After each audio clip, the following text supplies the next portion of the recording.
Salam les futurs médecins, j'espère que vous allez bien. Je me présente Sarah, étudiante en quatrième année médecine.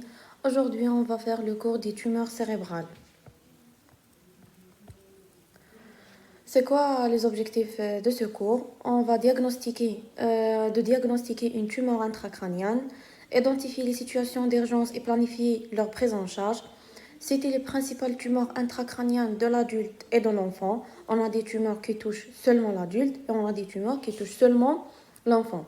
Connaître les localisations responsables d'un obstacle à l'écoulement du LCR et connaître les symptômes et les signes cliniques révélateurs d'une tumeur. Introduction. Avant de commencer, il faut donner la définition d'une tumeur. C'est quoi une tumeur? Une tumeur, c'est une multiplication excessive des cellules. Donc, on a les tumeurs intracrâniennes. Il y a compris des métastases cérébrales. Parmi les tumeurs intracrâniennes, on a des métastases. Les métastases cérébrales représentent la pathologie la plus fréquente en neurologie. Leur prise en charge implique un partenariat multidisciplinaire, soit en neuro-oncologue, neuroradiologue, anatomopathologiste, neurochirurgien, radiothérapeute, etc. Donc, نبداو. عندي les tumeurs, قلنا بلي عندنا des tumeurs intracrâniennes qui touchent l'adulte et on a des tumeurs intracrâniennes qui touchent l'enfant. Qui نبداو les tumeurs intracrâniennes qui touchent l'adulte. On a des tumeurs primitives et on a des tumeurs métastasiques, on a des tumeurs secondaires. Les tumeurs, c'est quoi la différence entre une tumeur primitive et une tumeur secondaire? La tumeur primitive est originaire de l'endroit où elle se développe. Mais la tumeur secondaire répandue ailleurs. C'est ça. Donc les tumeurs primitives, on a les gliomes, tout grade confondu, les méningiomes, l'adénome hypophysaire, etc. Les métastases, on a les métastases cérébrales sont beaucoup plus fréquentes que les tumeurs primitives intracrâniennes. راح نشوفوا chaque tumeur en détail par la suite. Les tumeurs intracrâniennes de l'enfant. Les tumeurs du système nerveux central sont les plus fréquentes des tumeurs solides de l'enfant. Il s'agit du deuxième cancer, 20% derrière les leucémies. Les tumeurs qui touchent l'enfant, en premier ordre, on a les leucémies, après les tumeurs intracrâniennes. Les tumeurs les plus fréquentes sont à l'étage sous-tentoriel. Ça veut dire quoi l'étage sous-tentoriel?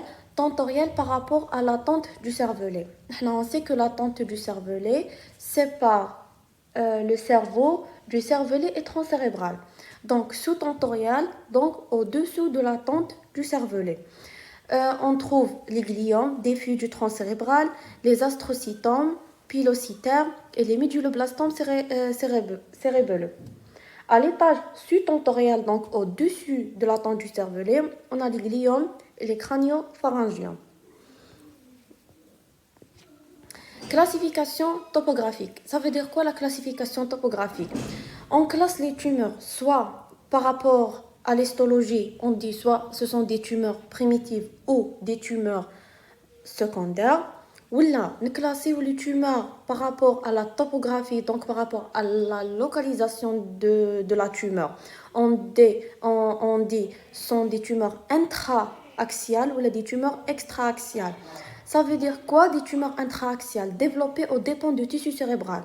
Ce sont des tumeurs, le développement est dans le tissu cérébral. Les tumeurs extra-axiales développées à l'extérieur du tissu cérébral. Donc développées dans les espaces subarachnoïdiens à partir des enveloppes méningiques, des enveloppes du nerf crânien ou des parois osseuses de la voûte du crâne. Topographiquement, on distingue par rapport à l'attente du cervelet. La classification soit des tumeurs intraparenchymateurs ou extraparenchymateurs. Là, je fais les tumeurs par rapport à l'attente du cervelet. Les tumeurs situées au-dessus de l'attente du cervelet et les tumeurs qui sont situées au-dessous de l'attente du cervelet. Donc, les tumeurs sous-tentorielles situées au-dessus de l'attente sont les tumeurs des hémisphères cérébraux, ou là, les tumeurs situées au-dessous de la tente du cervelet, ce sont les tumeurs de la fosse cérébrale postérieure qui touchent le cervelet et le tronc cérébral. Ça, c'est une coupe sagittale de l'encéphale. L'encéphale regroupe le cerveau, le tronc cérébral et le cervelet. Le tronc cérébral fait 3 parties, les pédoncules cérébraux, la protubérance annulaire et la bulbe rachidien. On a le 4e ventricule, fait communiquer avec le 3e ventricule par l'aqueduc de Sylvius. Le cervelet situé en arrière du 4e ventricule. Et le tronc cérébral situé en avant du 4e ventricule. Ça, c'est un rappel. La classification histologique. La répartition histologique des différentes variétés tumorales est très différente chez l'enfant et chez l'adulte. Chez l'enfant, on note une grande fréquence. Chez l'enfant, la grande fréquence des tumeurs est extra-axiale.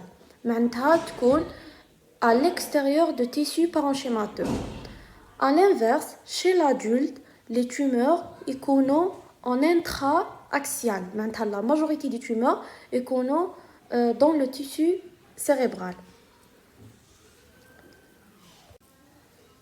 Donc, la classification histopathologique. Le diagnostic de certitude repose sur l'analyse histologique qu'un fragment tumoral obtenu par biopsie chirurgicale stéréotaxique ou lors d'un geste d'exérase. Donc, pour confirmer le diagnostic, on va faire une biopsie.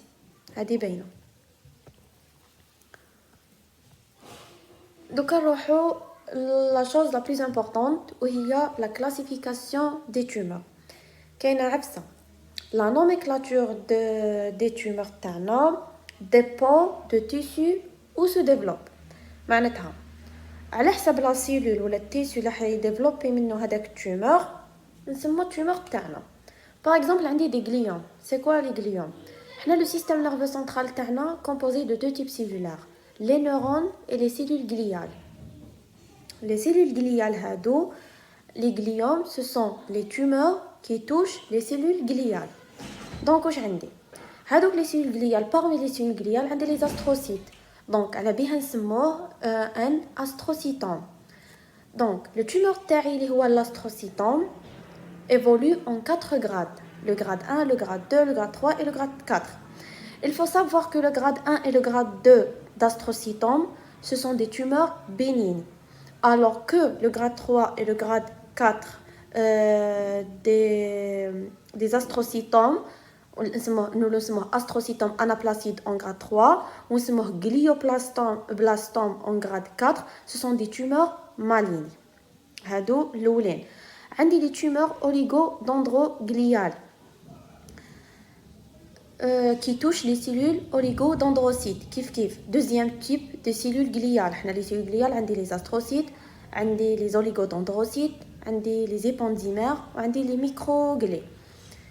Donc هنا les oligodendrocytes هما le deuxième type des cellules gliales. Qui عندي un développement de tumeur dans ce type de cellules, on l'appelle les oligodendrogliomes. Les gliomes mixtes, on a des gliomes mixtes qui touchent à la fois les astrocytes et les oligodendrocytes. Nous sommes oligoastrocytome ou la oligoastrocytome anaplasique. L'oligoastrocytome en grade 2, c'est un tumeur bénigne. Mais l'oligoastrocytome anaplasique grade 3, c'est un tumeur maligne. On va voir par la suite en détail. عندنا le deuxième type des tumeurs اللي هما les méningiomes. من اسمهم باينين معناتها le tumeur développe à partir des méninges. عندي l'enfant primitif du système développe à partir des cellules lymphocytaires. عندي les tumeurs de la région solaire. Ce sont des tumeurs de la selle turcique. احنا عم بالنا بلي la selle turcique, c'est la selle turcique anatomiquement située la fosse sphénoïdale. Au niveau de la selle turcique واش نلقاو la glande hypophysaire. وحنا عم بالنا بلي la glande hypophysaire responsable de la sécrétion de plusieurs hormones. Donc les tumeurs de la région solaire راح toucher لي هاد la glande. Donc on trouve deux, l'adénome et carcinome hypophysaire et crânio-pharyngium. راح نشوفوهم كاع en détail après. Donc on va commencer par les tumeurs sus-tentorielles et les tumeurs sous-tentorielles. Les tumeurs sus-tentorielles de l'adulte, situées au-dessus de la tente du cervelet et qui touchent l'adulte. عندي les gliomes, l'histologie gliome, fréquence 40 à 50%, le siège intra-axial hémisphérique. Le tumeur تاعي touche le tissu cérébral. Les méningiomes extra-axial parce que les méninges situés en dehors du tissu cérébral. Les métastases, les kystes colloïdes, épandynome, adénome hypophysaire, etc. Les tumeurs sous-tentorielles de l'adulte, situées au-dessus de la tente du cervelet, donc touchent soit le cervelet, soit le tronc cérébral. عندي la méduloblastome, l'hémangioblastome, le neurinome, etc. Les tumeurs sus-tentorielles de l'enfant, on a les gliomes des voies optiques, crânio-pharyngium et les tumeurs de la région péniale. نحبسو عند هذه les tumeurs de la région péniale. عندي des tumeurs qui touchent la glande péniale. حنا عم بالنا بلي la glande péniale هذه c'est l'épiphyse responsable de la sécrétion de la mélatonine. عندي des tumeurs qui touchent هاد la glande, soit chez l'enfant, soit chez l'adulte. Les tumeurs sous-tentorielles de l'enfant, méduloblastome, hémangioblastome, etc. Donc, راح نشوفوا chaque tumeur وحده. نبداو بلي gliomes. Les gliomes, ce sont des tumeurs qui se développent à partir des astrocytes. Les astrocytes, ce sont des cellules du système nerveux central. Donc, les gliomes ont des grades. Le grade 1 et le grade 2, نسموه les tumeurs تاعنا astrocytomes, où ce sont des tumeurs bénignes, alors que de stade 3 et de stade 4, نسموهم le glioblastome, ce sont des tumeurs malignes. Donc, le traitement. Le traitement تاعي les gliomes bénignes, de grade 1 et de grade 2. L'exérase généralement est incomplète. On fait un exérase, يقدر يكون complète, يقدر يكون incomplète. إذا كان incomplète يقدر يكون récidivante. معناتها le tumeur تاعي يقدر يولي لي.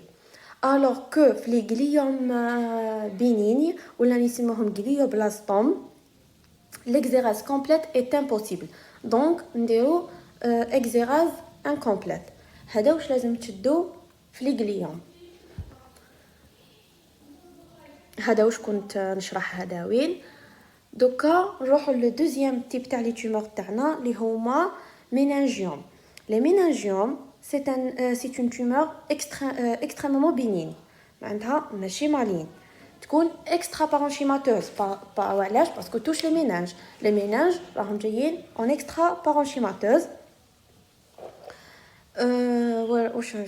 Donc les méningiome sont des tumeurs bénignes d'évolution lente, extracérébrale, développée aux dépens des cellules arachnoïdiennes, dérivées des crêtes neuronales à double potentialité, etc. Mais les méningiome sont des tumeurs bénignes d'évolution lente ou extracérébrale développées aux dépens des cellules arachnoïdiennes. Le traitement c'est l'exérase complète. معناتها ندير exérase تاع le tumeur ديالي. topographie. حنا على بالنا بلي لي ميناج تاعي يكونوا autour du système nerveux central كاع. معناتها autour de l'encéphale et autour de la moelle épinière. بصح حنا les méningiome le siège تاع les méningiome تاعنا يكون 85% encéphalique. معناتها les méninges qui entourent l'encéphale.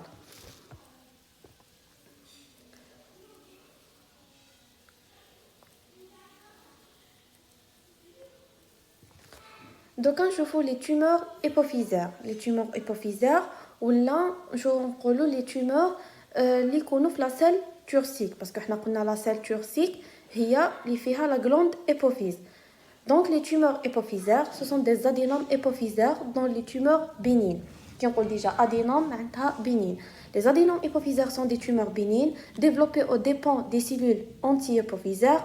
10% des tumeurs cérébrales primitives anti-hypophyse, le plus souvent adénome hypophysaire, signe classique d'hypertension intracrânienne, signe d'hypersécrétion hormonale, parce que nous avons dit que les tumeurs vont toucher la glande hypophyse, et nous avons dit que la glande hypophyse est responsable de la sécrétion des hormones, donc nous avons une hypersécrétion hormonale, des signes visuels. Le traitement peut être médical, qui peut être chirurgical. La craniopharyngiome, c'est une tumeur bénigne qui touche la glande hypophyse, mais qui touche l'enfant. Le craniopharyngiome est une tumeur bénigne de la région hypophysaire d'évolution lente, d'origine embryonnaire issue de cellules épithéliales. Donc, on dit le méduloblastome. Le méduloblastome, c'est une tumeur maligne du cervelet survenant le plus souvent chez l'enfant. Se développe sur le vermis cérébelleux. Le tumeur méduloblastome ne développe pas à partir du vermis cérébelleux. Le cervelet est composé de deux hémisphères cérébelleux.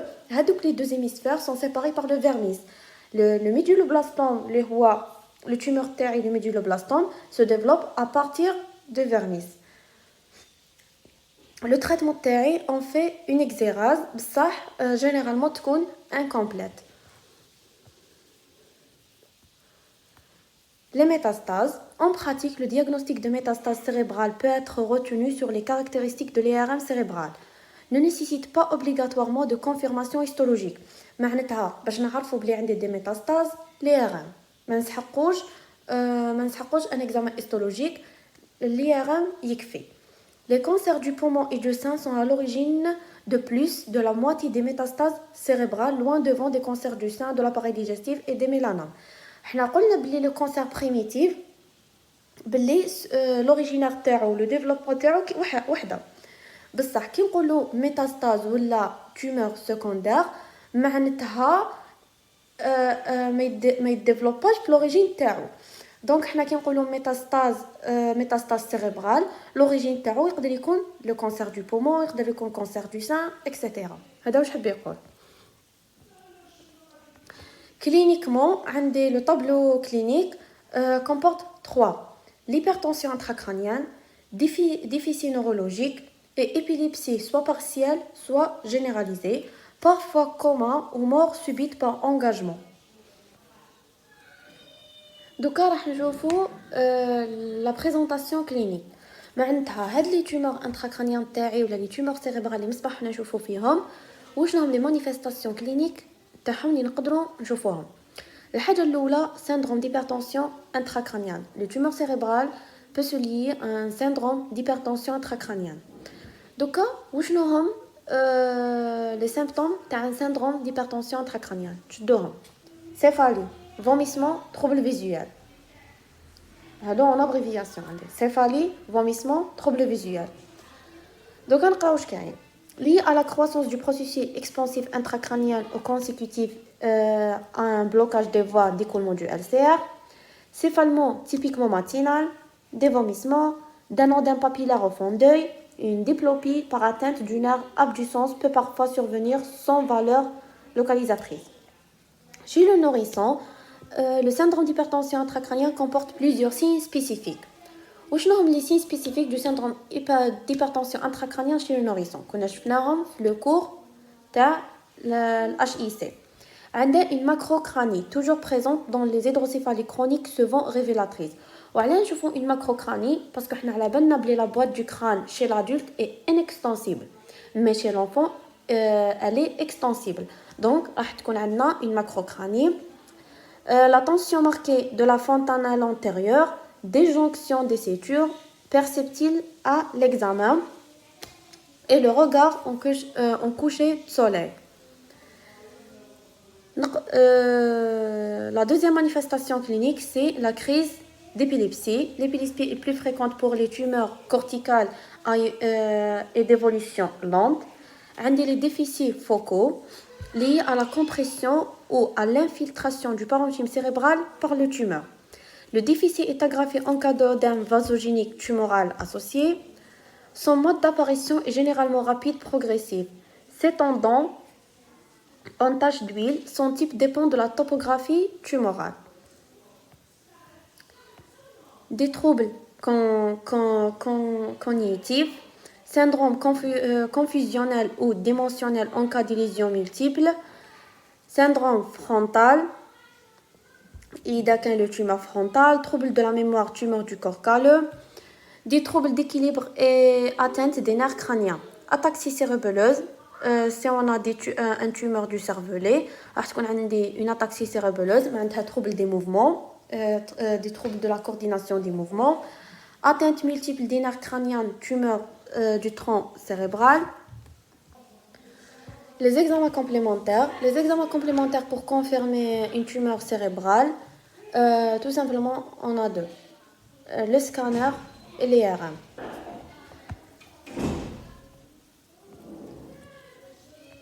Les complications évolutives. Donc, on a les tumeurs, dérouler des complications. Où sont les complications? Des hémorragies intratumorales, hydrocéphalie, des engagements, des méningites tumorales, etc. Donc, les hémorragies intratumorales, elle est plus fréquente avec certains types de tumeurs et peut être prise pour un hématome cérébral quand la tumeur sous-jacente n'est pas connue.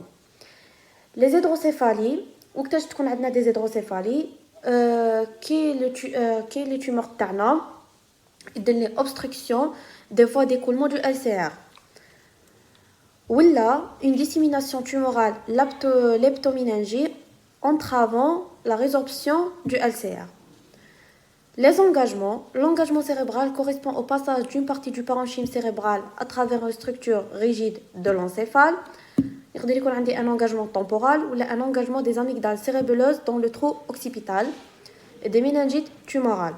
Justement, parce que هادو كاع شفناهم في des cours واحد اخرين. عندنا cours spécial pour les hémorragies, un cours spécial pour les hydrocéphalies, un cours spécial pour les méningites, etc. Les facteurs pronostiques. L'âge et l'état fonctionnel des patients au moment du diagnostic constituent les facteurs pronostiques cliniques principaux dans les tumeurs cérébrales malignes. Donc, les facteurs pronostiques تاعنا, l'âge et l'état fonctionnel هما اللي يهموني. La prise en charge. عندنا une prise en charge symptomatique par rapport aux symptômes, la prise en charge diagnostique et la prise en charge thérapeutique تقدر تكون chirurgicale, radiothérapie ou la chimiothérapie. نبداو le traitement chirurgical, soit une chirurgie palliative ou une chirurgie curative.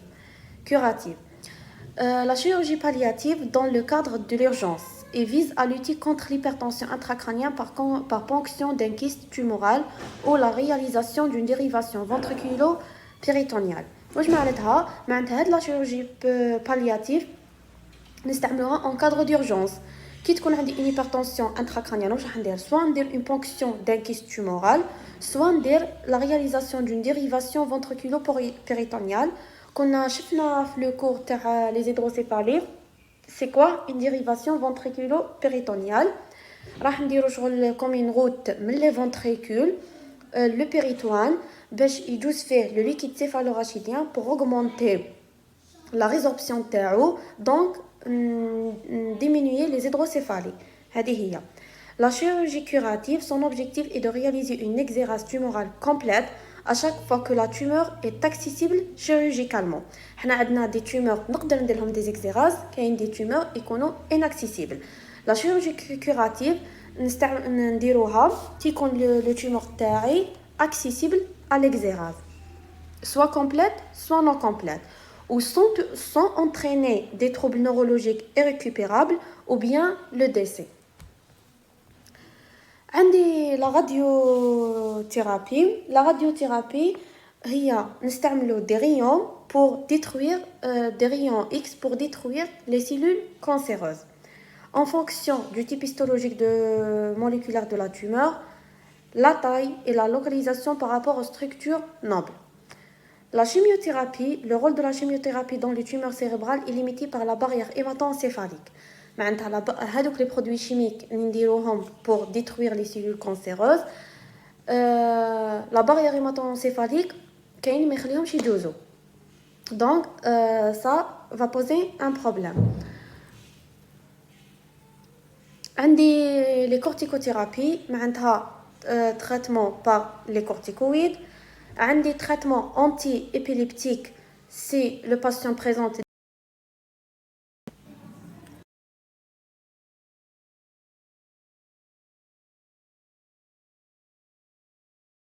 on fait des valves ventriculo-cysternostomie, l'hypertension intracrânienne soit chirurgicale, soit des corticothérapies, l'épilepsie, soit la chirurgie, soit un traitement anti-épileptique, etc. Donc la chirurgie. La chirurgie, c'est une haute technicité.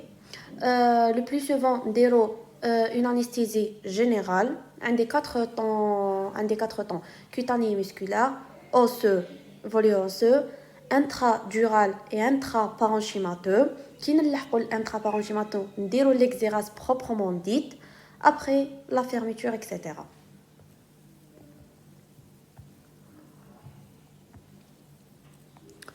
La conclusion. Les tumeurs intracrâniennes les plus fréquentes sont par ordre décroissant de fréquence. Les métastases cérébrales, les plus fréquents ce sont les métastases cérébrales, après les méningiomes, après les gliomes et les adénomes hypophysaires. Leurs circonstances de découverte les plus fréquentes sont les suivants. كيفاش نعرفوا ولا كيفاش نقدروا نخمموا بلي عندي une tumeur intracrânienne. Hypertension intracrânienne, crise d'épilepsie, déficit neurologique ou examen d'imagerie systémique. L'évolution naturelle d'une tumeur cérébrale peut se compliquer à un engagement cérébral, une hydrocéphalie, des hémorragies intratumorales, une dissémination leptoméningie. Le diagnostic suspecté à l'imagerie par un scanner ou par un IRM. Un traitement anti-épileptique préventif n'est recommandé qu'en cas d'antécédent de crise d'épilepsie. معناتها حنا ما نديروش le traitement anti-épileptique غير إذا كان دالي une crise d'épilepsie déjà. Les corticoïdes sont indiqués en cas d'œdème tumoral symptomatique. Le traitement étiologique est discuté de façon pluridisciplinaire et comprend la chirurgie, la radiothérapie, la chimiothérapie ou une combinaison des trois modalités en fonction du type histologique de la tumeur. على حسب la tumeur نقدر نتبع la radiothérapie, نقدر نتبع la chimiothérapie, نقدر ندير la chirurgie, نقدر نديرهم les trois. C'est ça pour le cours d'aujourd'hui. J'espère que c'était clair. Si vous avez des questions, n'hésitez pas de les poser en commentaire. Merci et bon courage. N'hésitez pas à vous abonner à la chaîne et à activer la cloche.